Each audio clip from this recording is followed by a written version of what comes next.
Carl, you were talking about the play is about our unwillingness, maybe our even inability to step out outside of ourselves and consider other people's point of views because we're so wedded to our own ideas. Did you find that? Is that true in real life, how scientists operate? Well, of course, I can't totally generalize, but I would say in the vast majority of cases that happens in your life. And it's in many respects a wonderful experience.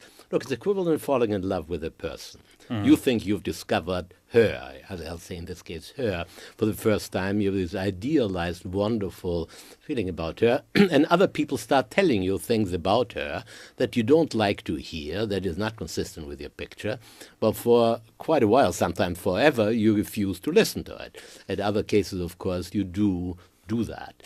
In the case of science, there's a protecting aspect of this here because you're in science, we're both very cooperative and we're brutally competitive.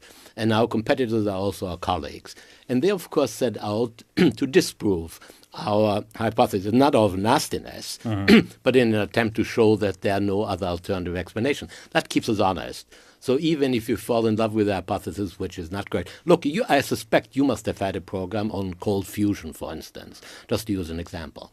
Well, I think to this day, the original proponent of cold fusion is now in the late 80s, I think, early 90s, probably still believe that. But most people, Fleischmann and Pons, but most people don't anymore. But I think that character is an important one because it also drives us to excel. It drives us to prove our point.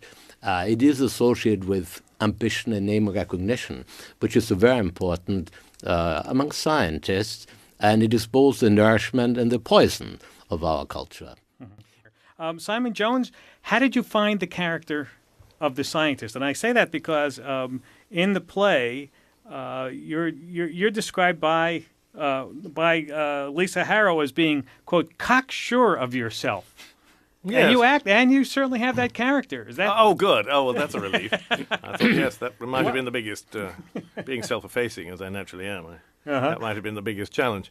It's a great thrill to find myself sitting next to my real-life counterpart. You have never met him before. No. Have you? I think we're almost similar, except he has considerably more hair. Well, no, he looks much more serious and like a professor than I do, I guess. Actually, I think so. You're rather more trendily dressed. Were you directed about how to be a cocksure scientist? Did you have any idea what one was? No, I don't think so. I don't think anyone said, no, you've got to come on and be Right. fulfill.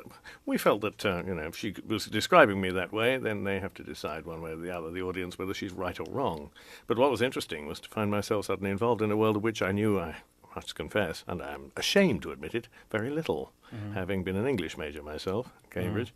So the world of chemistry has opened wide. And how did you decide how you would model your scientist? What kind of character that would be? Well, I really can. Actually, Lisa Harrow's husband, Roger Payne, was a very good source. Famous whale. Famous whale scientist. Right. That's from him I learned that one carries, not in this case I see, from Alfred, one's pencils in one's top pocket. And yes, no, don't see that either there, on you either. I dropped my pocket protector today. So Yes. And there's no way you could describe Alfred as even shabbily dressed. So I think it might be said that I am, well, perhaps an artist's idea of what a chemist looks like.